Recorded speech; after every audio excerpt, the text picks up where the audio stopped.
Sancionar injurias al Mesías. Arranca el concurso del más lambiscón. 2. Se están peleando la ex embajadora y el canciller. 3. El gobierno que abandonó a los niños con cáncer. Estos son los 3 temas que vamos a analizar hoy en el episodio 17 de Factor Kaiser. Yo soy Max Kaiser. Acompáñame a ver cada uno de estos importantísimos temas para nuestro país. Tema número 1. Sancionar injurias al Mesías. Arranca el concurso por ser el más lambiscón de todos. El día de ayer nos enteramos que una diputada de Morena está muy preocupada por las injurias que reciben el presidente López y los funcionarios de su gobierno. La diputada zacatecana Beneley Yocabed Hernández Ruedas propuso elevar los castigos por injurias al mandatario federal, al secretario y secretarios del gabinete, a los ministros, a gobernadores, a legisladores y al fiscal general de la República. La diputada de Morena agarró una ley de 1917, la Ley sobre Delitos de Imprenta, expedida y firmada por Venustiano Carranza, no es broma, que prácticamente nunca se ha aplicado, que ha tenido 4 reformas de mero trámite para cambiarle el nombre a algunas de las autoridades que ahí se mencionan, como por ejemplo sustituir a la PGR por la Fiscalía General de la República, y que define cosas como, agárrense, artículo 19. En las representaciones teatrales y en las exhibiciones de cinematógrafo o audiciones de fonógrafo, se tendrá como responsable, además del autor de la pieza, que se represente o se exhiba o constituya la audición al empresario del teatro, cinematógrafo o fonógrafo. Sí, así dice y es ley vigente. O como dice el artículo 2, que todavía está peor, constituye un ataque a la moral. 1. Toda manifestación de palabra, por escrito o por cualquier otro medio con la que se defiendan o disculpen, aconsejen o propaguen públicamente los vicios, las faltas o delitos, o se haga la apología de ellos o de sus autores. 2. Toda manifestación verificada con discursos, gritos, cantos, exhibiciones o representaciones o por cualquier otro con el cual se ultraje u ofenda públicamente al pudor, a la decencia o a las buenas costumbres, o se excite a la prostitución o a la práctica de actos licenciosos o impúdicos, teniéndose como tales todos aquellos que, en el concepto público, estén calificados de contrarios al pudor. Y 3. Toda distribución, venta o exposición al público, de cualquier manera que se haga de escritos, folletos, impresos, canciones, grabados, libros, imágenes, anuncios, tarjetas u otros papeles o figuras, pinturas, dibujos o litografiados de carácter obsceno o que representen actos lúbricos. Así dice la ley. La diputada argumenta que las penas establecidas en la ley de 1917 son ineficaces para detener estos gravísimos delitos, en especial las injurias contra su santo hombre de Macuspana, y por eso pide aumentarlas a más de 4,000 pesos. Seguro te preguntarás, carajo Max, ¿no quedamos que Factor Kaiser era solo sobre lo importante? Y sí, tienes razón por preguntarlo. Ahí te va la explicación, porque sí es importante hablar de esto.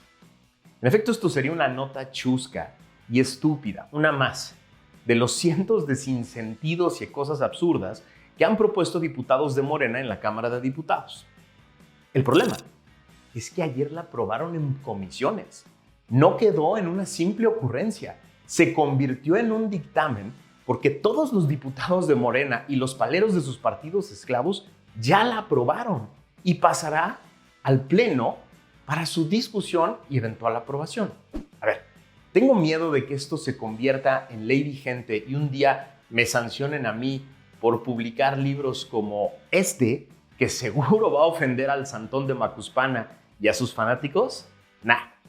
La nota es importante para tener en cuenta 3 cosas. 1. Ya inició el concurso por ser el fanático más lambiscón de López, porque él es el que define todas las candidaturas de Morena el año que entra. Y veremos todas las idioteces posibles para destacar en esta Lambisco Champions. 2. Una vez más queda perfectamente claro que a los diputados de Morena la Constitución les viene guanga, les vale madre, porque son capaces de aprobar cualquier barbaridad inconstitucional con tal de agradar a su Mesías. Y 3.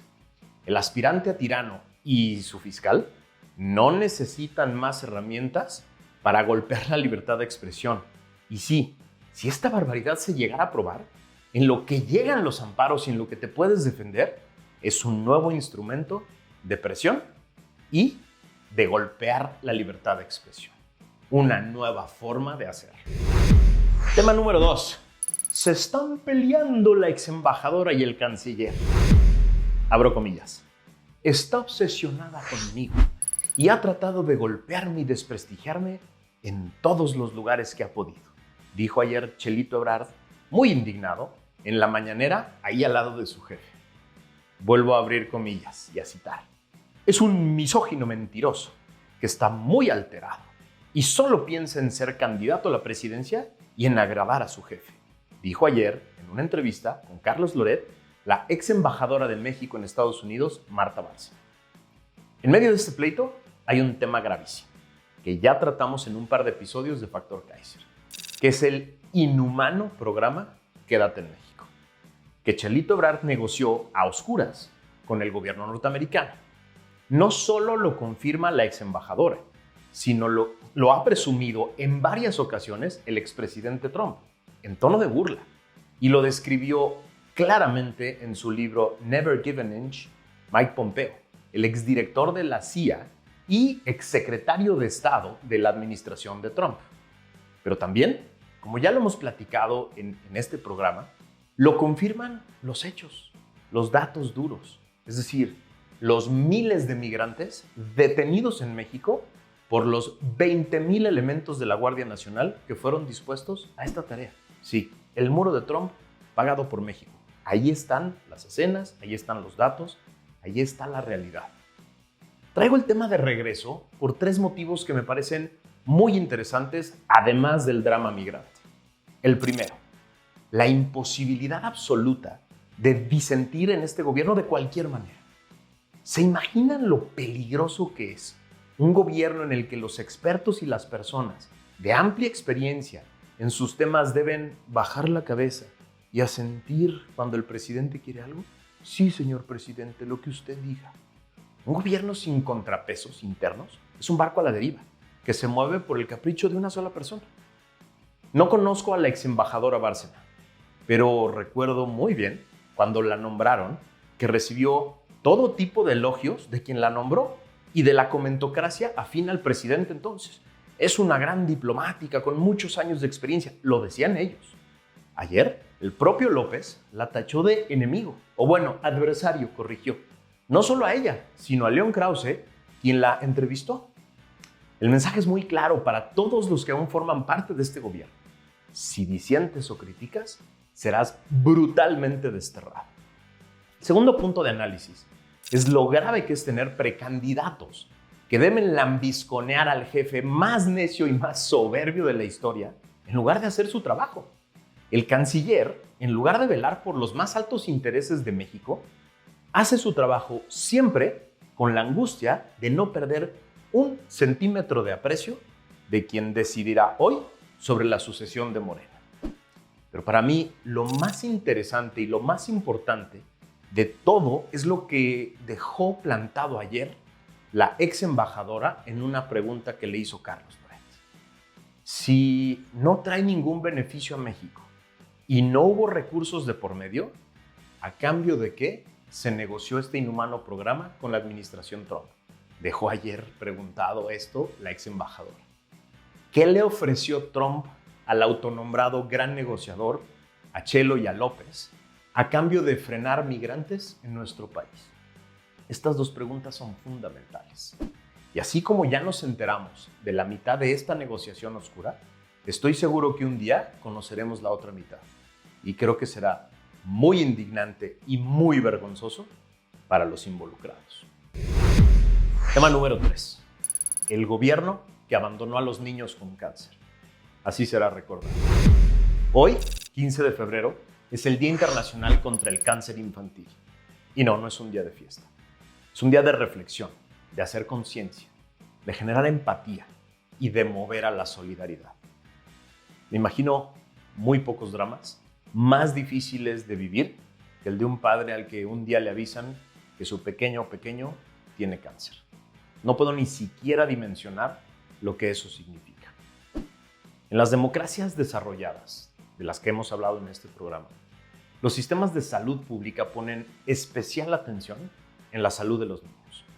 No solo por su dimensión y explosividad política y social, sino por la importancia de cuidar a la base de su pirámide poblacional. Es un tema de congruencia y es un tema de prioridad. En esos países se encargan de dar absoluta prioridad a la salud, a la atención, al abasto, a la tecnología, a la capacitación, y por eso hacen que todo esto se combine para llevar la salud. Hacen lo que tengan que hacer para que nunca falte ninguno de estos elementos. En esos países no sobrevive políticamente un funcionario que provoque la afectación de la salud por una mala decisión política o administrativa. No pasa de ahí su carrera política. Sociedad y gobierno se unen para que el drama de la salud del enfermo y su familia no se vea agravado por otras situaciones, como por ejemplo la falta de medicinas, de doctores, de equipo, de espacios de atención o de tecnología.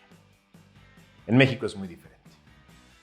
El viacrucis que vive una familia a partir del terrible diagnóstico de cáncer de una niña o de un niño no es solo la enfermedad en sí, sino la tragedia del sistema de salud pública en México que deben vivir día con día.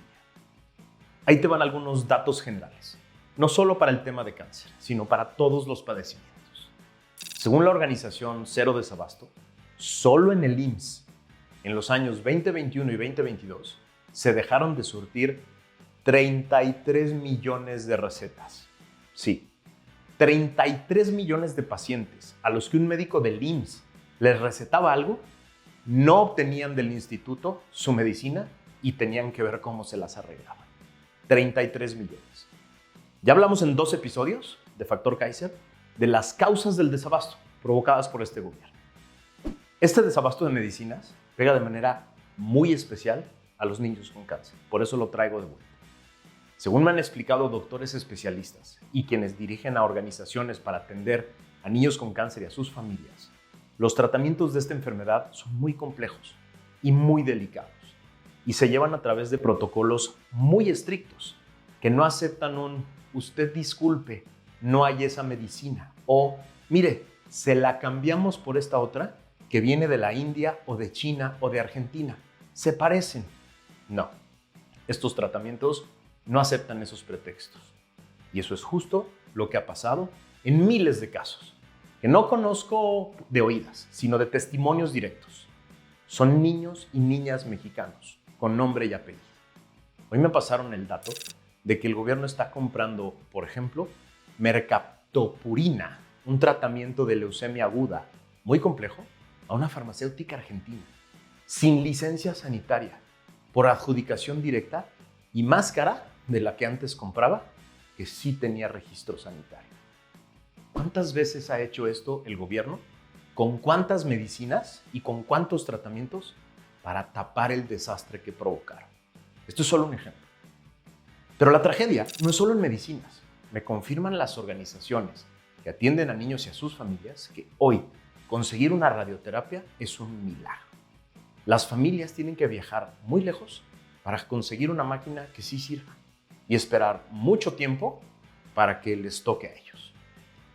Pero quienes no lo consiguen, quienes no llegan a una institución pública y consiguen ahí una radioterapia, tienen que conseguir entre 90,000 y 160,000 pesos para hacerse una radioterapia.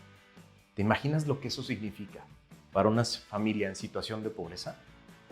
¿Ese es el país que queremos?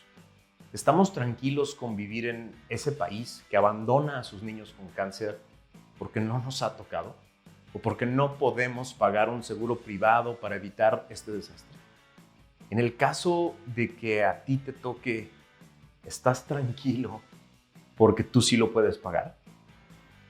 Este tema me pega muy duro. Yo no puedo vivir tranquilo en un país así. Yo no quiero vivir en un país así. Este debe ser un tema prioritario para cualquier propuesta de gobierno de los candidatos de oposición. Me cuesta mucho trabajo hablar de este tema porque me pega, porque he escuchado los testimonios. Este debe ser también un tema de justicia, porque alguien tiene que pagar por esta crisis humanitaria. Pero mientras eso sucede, tenemos grandes héroes, como Elena García, que dirige Con Causa, o Alex Barbosa, que dirige Nariz Roja. Ellos y sus equipos son motivos de orgullo y esperanza para México. Y por eso te pido que te metas a sus redes sociales y dones. Los ayudes como puedas. En lo que volvemos este tema prioritario, la prioridad número 1 de un nuevo gobierno, y exigimos justicia para los desgraciados de este gobierno que abandonaron a nuestros niños, podemos hacer algo. Podemos apoyar a estas organizaciones, podemos respaldar a sus familias. Donando podemos conmemorar hoy el Día Internacional contra el Cáncer Infantil. De eso se trata. Ser factor de cambio no es solo estar bien informado, es entrarle a las grandes causas, entrarle a los grandes temas, ayudar a las familias mexicanas que están viviendo este drama. Hoy están dependiendo de ti, porque no pueden depender de su gobierno. Y por eso les tenemos que echar la mano. De eso se trata también Factor Kaiser. De eso se trata también ser un factor de cambio. Muchas gracias por haberme acompañado y acuérdate siempre de suscribirte, picarle a la campanita para que te avise cuando vienen nuevos videos y ayúdame a compartir por todos lados. Estamos generando una gran comunidad. Se suscriben alrededor de 1000 personas cada semana a esta gran comunidad y pueden ser más y más y más, para que pronto tú y yo empecemos el camino de recuperación de nuestra democracia. Gracias por haberme acompañado.